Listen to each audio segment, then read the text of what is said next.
Hello everyone, and welcome to the Demystify English channel and our advanced series, where I teach completely in English and break down step by step the vocabulary, grammar, and cultural nuances we use every day in American English.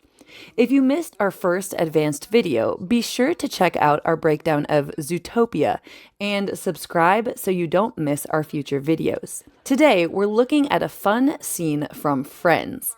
In this scene, after hurting Rachel's feelings, Ross goes Christmas shopping and then shows his friends what he found. We'll explore how humor, tone, and word choice all add meaning beyond the words themselves. First, you'll watch the clip all the way through, and then we'll watch again and we'll break it down line by line so you can catch all the details. At the end, we'll watch it one more time, and by the finish, you'll have some new phrases you can start using in your own conversations, as well as a better understanding of American culture. So, let's watch the clip. Hey guys. Hey. Hey Rach. I got you a little present. I'll open it. It's a Slinky. Remember? Huh? A walks downstairs, a loner in pairs, everyone knows it's just a big spring. All right, you're still mad at me because of the whole... Horrible and degrading list of reasons not to be with me? How about from now on we just call it the unfortunate incident? Hey, Gunther, you got stairs in your place? Yeah? Yeah, go nuts. There we go. Hey, guys. Hey. What's in the bag? Just some presents. Come on, show us what you bought. You know you want to. Okay. Okay, this is a picture frame from Ben to my parents. That's cute. I got some hers and hers towels for Susan and Carol. And I got this blouse for Mom. Boss, that is gorgeous. Yeah? Look at these authentic fake medals. I tell you, Mom's going to be voted best dressed at the Make-Believe Military Academy. Hey. Hey. Thanks, Dave. Hey. Happy Christmas Eve, Eve. You too. Oh my God, where did you get this? Macy's, third floor, home furnishings. This is my father. This is a picture of my dad. Hey, guys. Hey. Hey, Rach. I got you a little present. Hey, Rach. I got you a little present. Hey, Rach. I got you a little present. Hey Rach, I got you a little present. Here we see Ross enter and greet Rachel with a shortened version of her name, Rach. We often do this to show familiarity or a close relationship with someone. When Rachel, who is hurt and angry at Ross due to a previous conflict, No, but, see, I want to be with you in spite of all those things. Oh, well, that's mighty big of you, Ross. I said don't go! doesn't respond but only glares at him, he continues with, I got you a little present. Shows that Ross is clearly uncomfortable.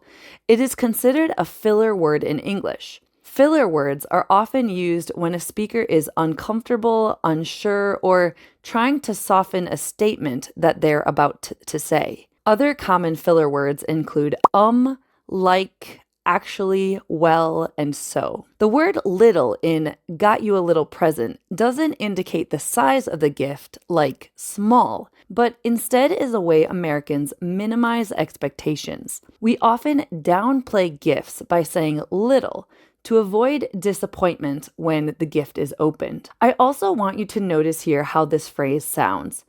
Got you a little present. Do you notice that none of the T's sound like t? We don't say got you a little present. Instead, the first T in got you becomes a stop T, which means you stop the air briefly with your vocal cords, but you don't release it.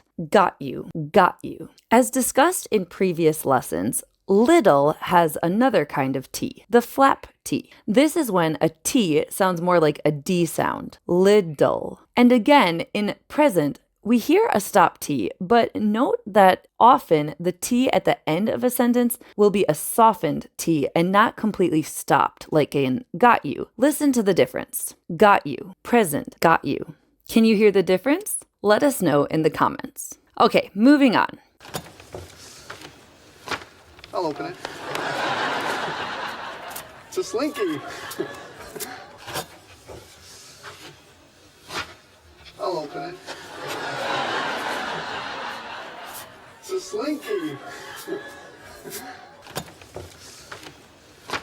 I'll open it. It's a Slinky. I'll open it. It's a Slinky. When Rachel doesn't respond, Ross opens the gift himself and reveals a Slinky. A Slinky is a classic American toy strongly associated with childhood nostalgia in the United States. A Slinky is a toy made of a long, coiled metal or plastic spring that can walk downstairs or flip back and forth. It's one of the most widely recognized toys in the US, and by giving Rachel a Slinky, Ross is trying to reconnect with her emotionally through shared memories. Notice how he says this quickly with the words linked together. I'll open it and "sa Slinky" flow naturally because in American English, we often link a word ending in a consonant to a word starting with a vowel. Here, it's becomes almost one sound, tsa, with the A unstressed. In fact, the I in its can also be dropped in fast speech, producing a single connected sound that also comes out as tsa.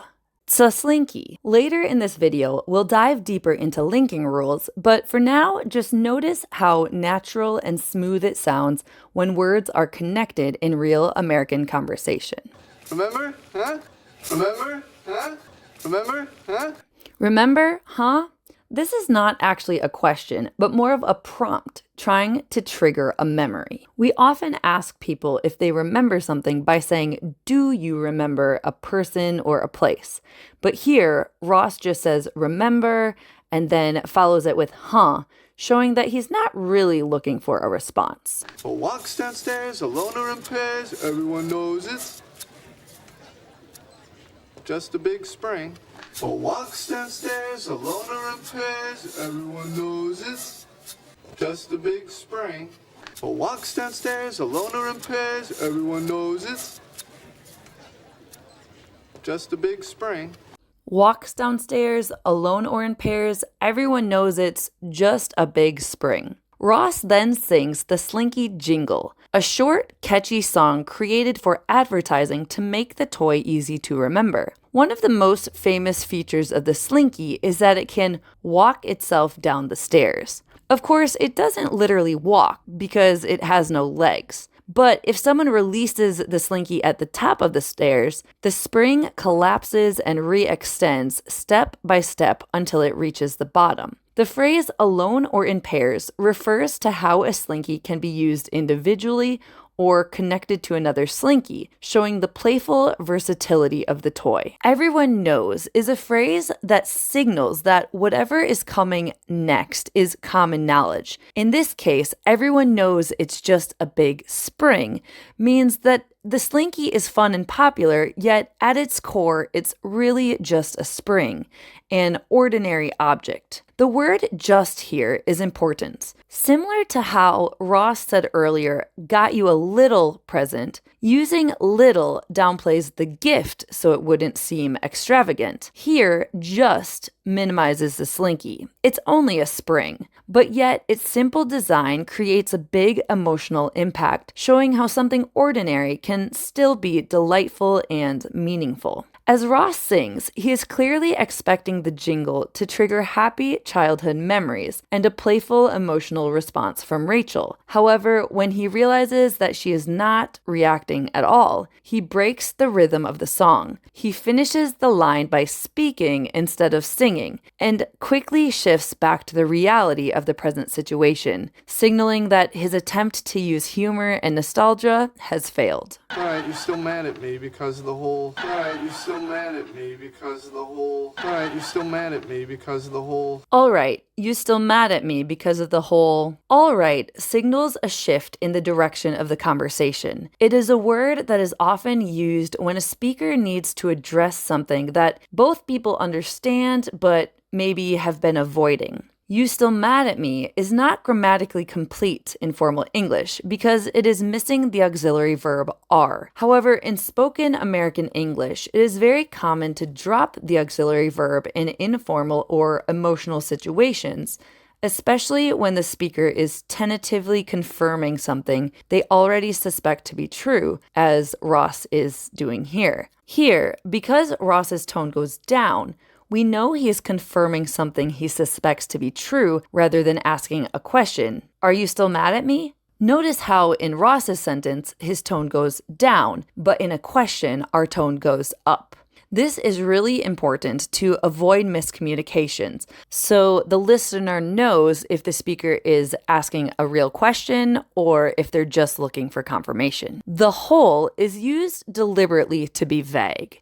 Ross avoids naming the problem directly and instead alludes to it indirectly. American speakers often do this when they feel embarrassed, ashamed, or uncomfortable addressing a conflict head-on. The overall tone of the sentence is softer and more hesitant, reflecting Ross's reluctance to fully engage in a difficult conversation.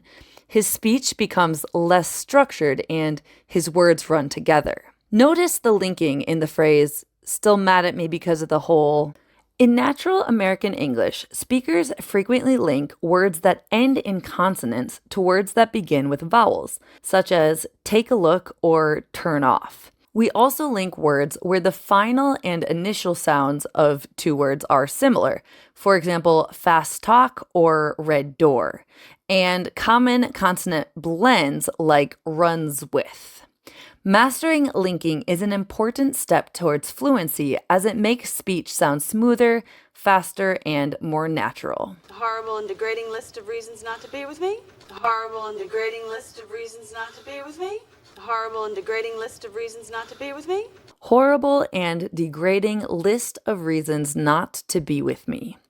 Rachel takes Ross's vague phrase, the whole, and replaces it with an emotionally precise description. Horrible is a strong word meaning very bad, and degrading describes something that makes a person feel humiliated or to lose self-respect. How is it degrading the women? How is it degrading the women? The phrase list of reasons not to be with me refers to the list Ross previously made explaining why he shouldn't date Rachel. To be with someone usually means to be physically present with them or near them. But in this case, it is also a casual way to say to date someone or to be someone's romantic partner. And I don't want to be with you anymore. And I don't want to be with you anymore. This line is a clear example of what is called sarcastic reframing. Rachel is taking Ross's version of reality and redescribing it in a new way that changes how it is understood. Instead of accepting Ross's softened version of events, she restates the issue clearly, which forces Ross to confront the true nature of the problem. Rachel also uses a noun phrase, not a complete sentence. This clipped grammatical structure makes the line sharper, more cutting, and more emotionally charged, and is common in moments of anger or sarcasm. How about from now on we just call it the unfortunate incident? How about from now on we just call it the unfortunate incident? How about from now on we just call it the unfortunate incident? How about from now on we just call it the unfortunate incident? Here, Ross is still trying to soften the tension with Rachel by renaming their conflict an unfortunate incident. This is a vague euphemism, which is a mild or indirect word or expression substituted for one considered to be too harsh or blunt when referring to something unpleasant or embarrassing. How about is short for how about, a phrase introducing a suggestion.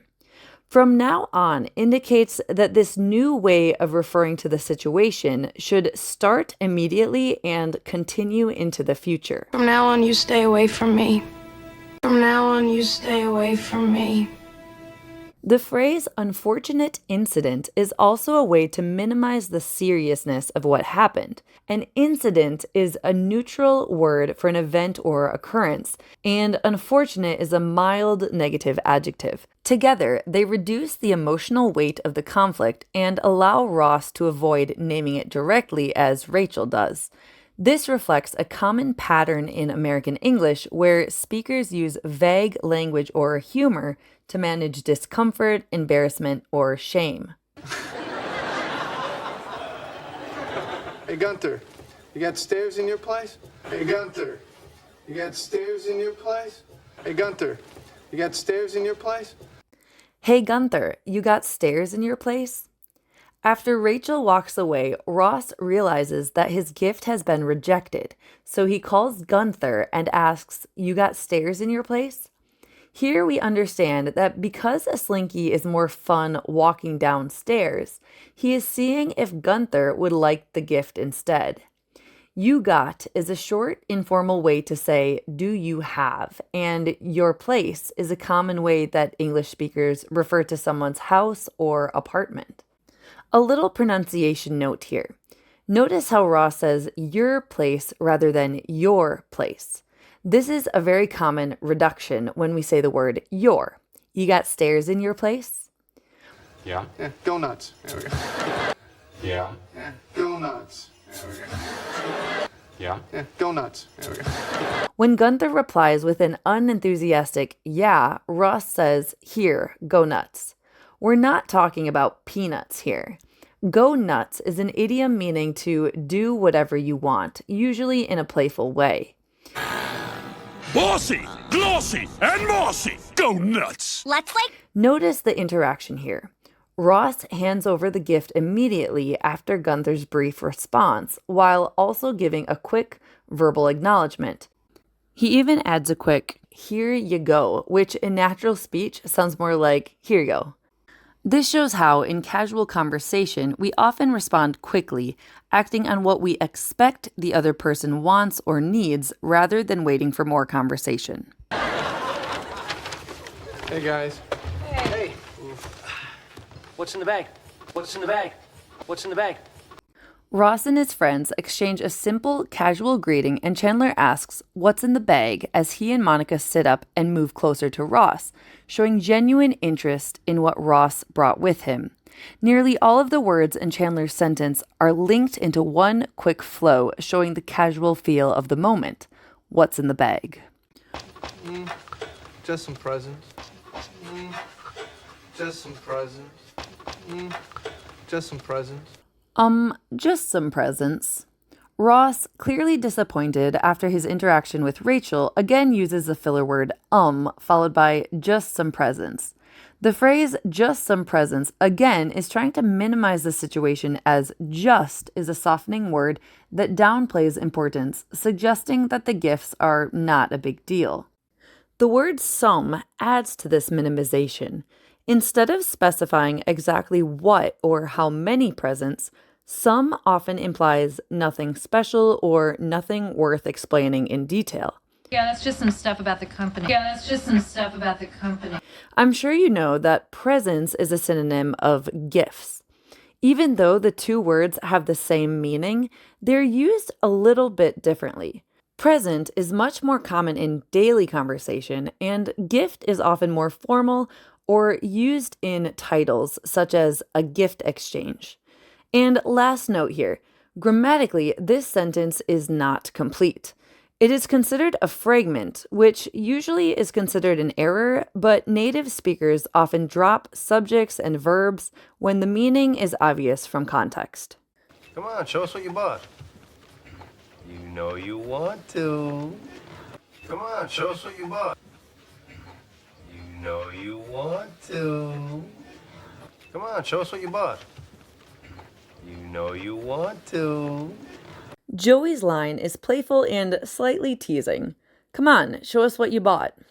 You know you want to. Come on is a short form of come on, commonly used to encourage someone or to apply light social pressure. It often signals friendliness rather than force, especially among friends. And when it's said quickly, we get rid of the come and just say, come on. Show us what you bought is a direct but casual imperative or command. Show us what you can do. Show us what you can do. Show me the cellar.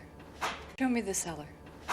The use of us instead of me brings the group into the moment, increasing the social pressure in a lighthearted way. The follow-up, you know you want to, is a teasing assumption. Joey isn't genuinely stating that Ross wants to show the gifts. Instead, he's using a rhetorical statement to push Ross towards action. Also notice that Joey says, you know you want to, slowly and deliberately, unlike most of the quickly linked phrases we hear in this scene. This doesn't change the literal meaning of the words, but it does change how they're received. When English speakers slow down and separate their words, they often do it to emphasize a point or signal confidence in what they're saying. If Joey had said, you know you wanna, quickly and linked, it would sound more playful and less serious.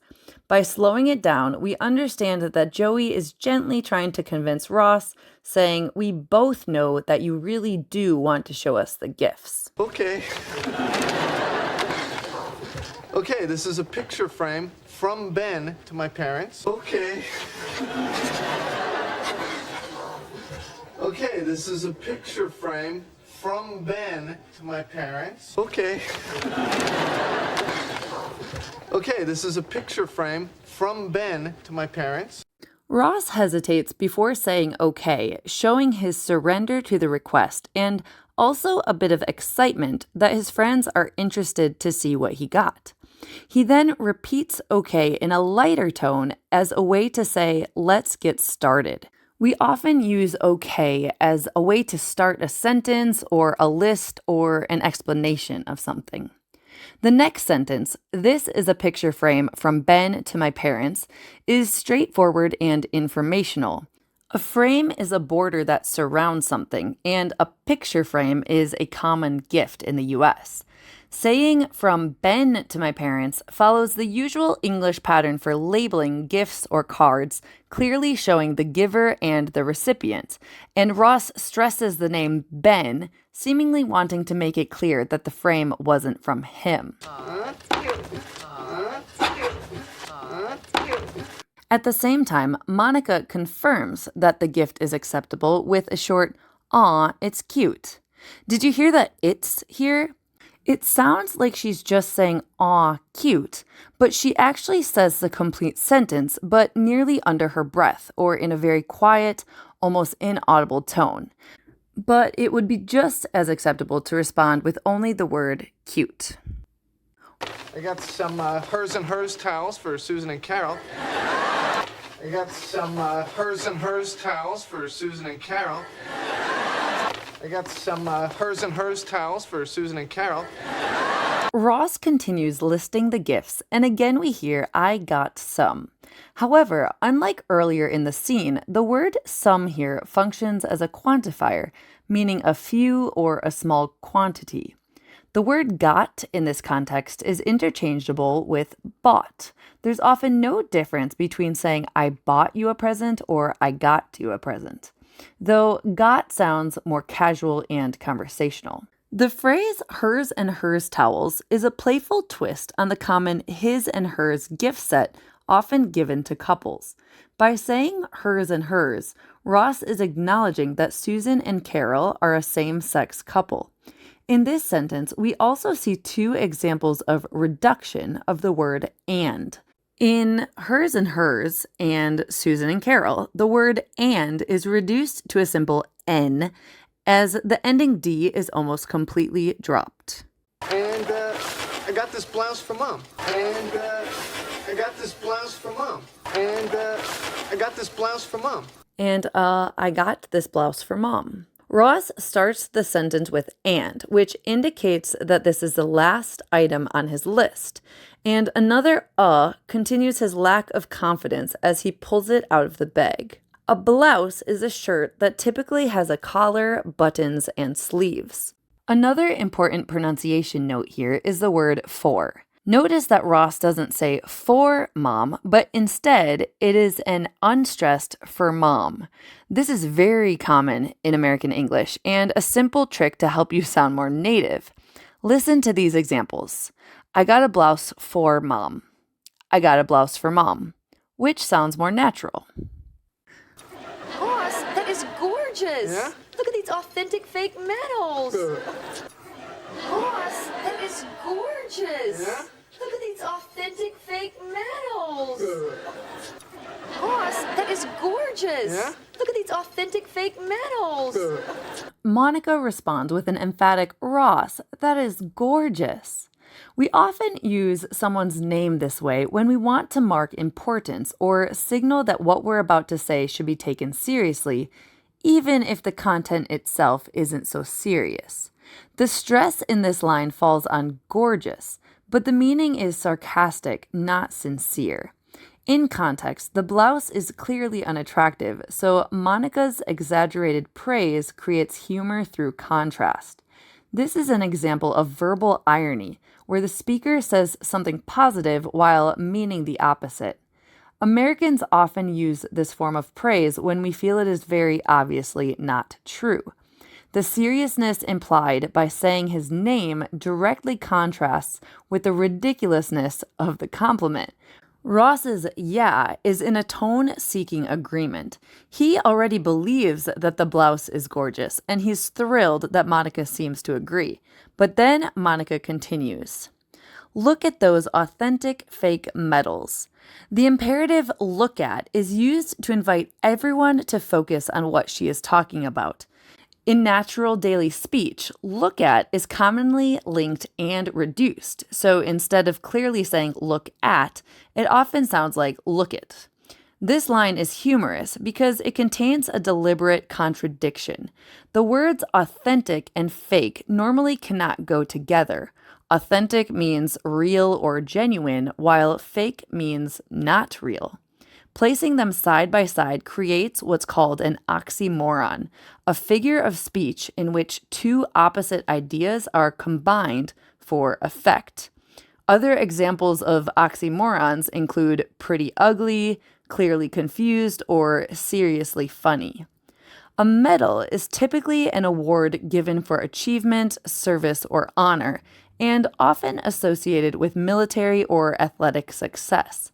In this scene, the humor comes from highlighting how obviously cheap these medals are while pretending that they are meaningful or real. I tell you, Mom's going to be voted best dressed at the Make-Believe Military Academy. I tell you, Mom's going to be voted best dressed at the Make-Believe Military Academy. I tell you, Mom's going to be voted best dressed at the Make-Believe Military Academy. In our next sentence, I tell ya is a conversational phrase generally used to introduce a strong opinion. Importantly, this phrase is almost always used with the reduced ya instead of you. If we say I tell you, the meaning becomes more direct and intense, as in I always tell you the truth, or I tell you every time. Using ya softens the phrase and marks it as an informal commentary rather than a serious assertion. The phrase, Mom's gonna be voted best dressed, references a cultural tradition in American schools and organizations where people are voted into categories like most likely to succeed, or class clown for the funniest person in the room, or best dressed for the person who wears the best clothes. The tradition is almost always humorous and fun and not serious. Gonna is a reduced form of going to, which is common in casual spoken speech, but never in formal writing. And did you know that English has 3 different sounds for the ed ending? In this clip, we hear 2 of them, voted and dressed. Can you hear the difference in how they are pronounced? Voted ends in an id sound, adding an extra syllable to the base verb vote. Vote, voted. While dressed ends in a T sound, keeping the past tense the same number of syllables as the base verb. Dress, dressed. The third ending is a D sound, as in played, which also does not add an extra syllable. The simple rule is verbs ending in a T or a D take the id sound and add an extra syllable, and verbs ending in voiceless consonants or sounds produced without vocal cord vibration take the T sound, and verbs ending in voiced consonants or sounds produced with the vocal cord vibration take the D ending. It's essential to become familiar with these ed ending pronunciations because a common mistake is adding an extra syllable where it doesn't belong, such as pronouncing dressed as dressed or played as played, which sounds unnatural and unprofessional. So, going back to Monica's sentence. Make-believe military academy adds another layer to our sentence. Make-believe means imaginary or pretend and is often associated with children's play. A military academy, on the other hand, is typically associated with strict uniforms, discipline, and is very serious.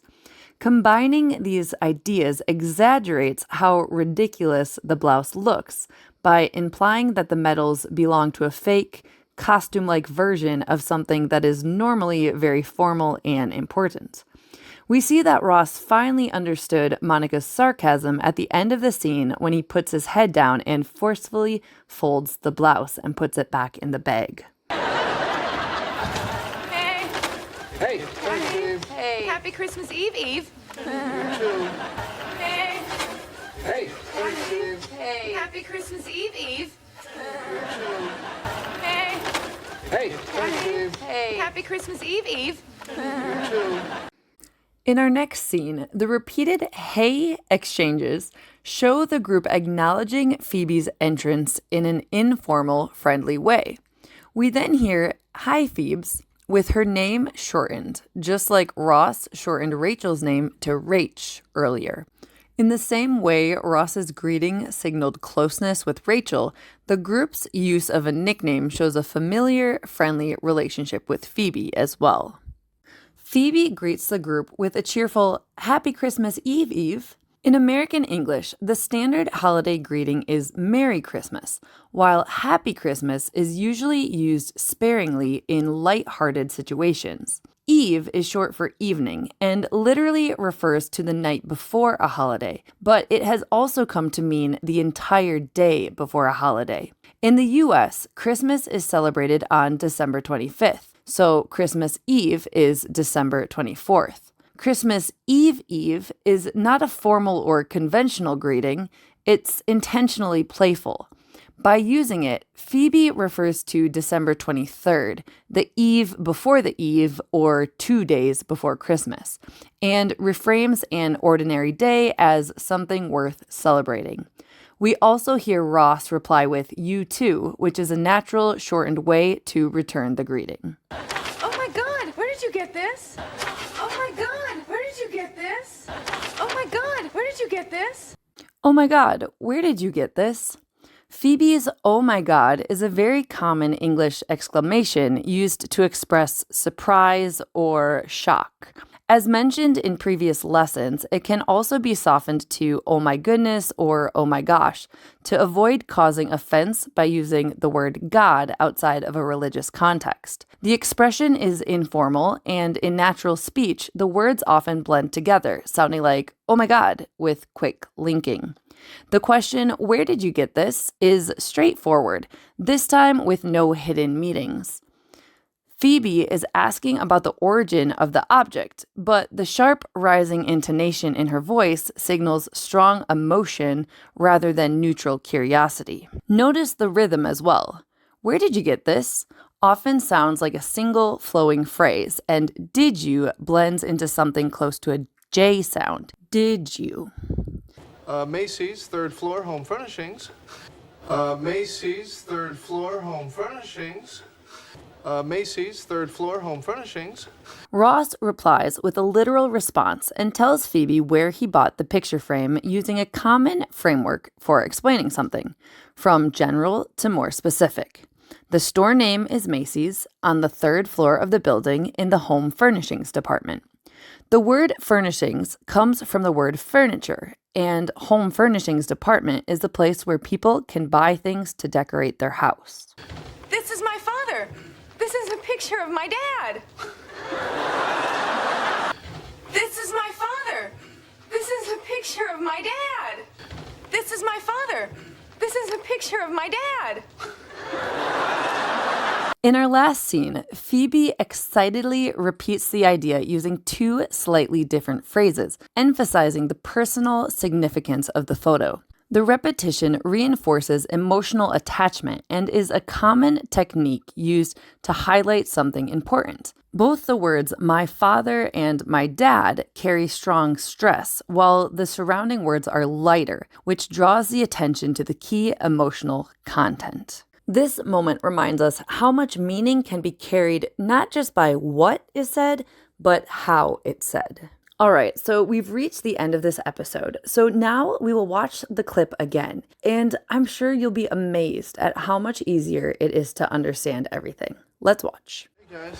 Hey. Hey, Rich. I got you a little present. I'll open it. It's a Slinky. Remember? Huh? A walks downstairs, a loner in pairs, everyone knows it. Just a big spring. All right, you're still mad at me because of the whole Horrible and degrading list of reasons not to be with me? How about from now on we just call it the unfortunate incident? Hey, Gunther, you got stairs in your place? Yeah? Yeah, go nuts. There we go. Hey, guys. Hey. What's in the bag? Just some presents. Come on, show us what you bought. You know you want to. Okay.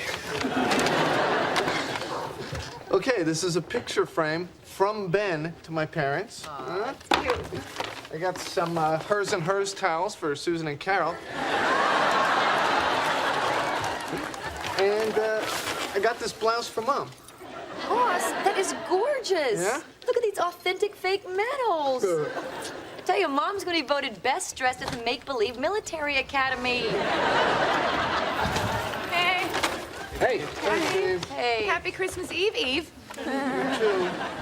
Oh my God, where did you get this? Macy's, 3rd floor, home furnishings. This is my father.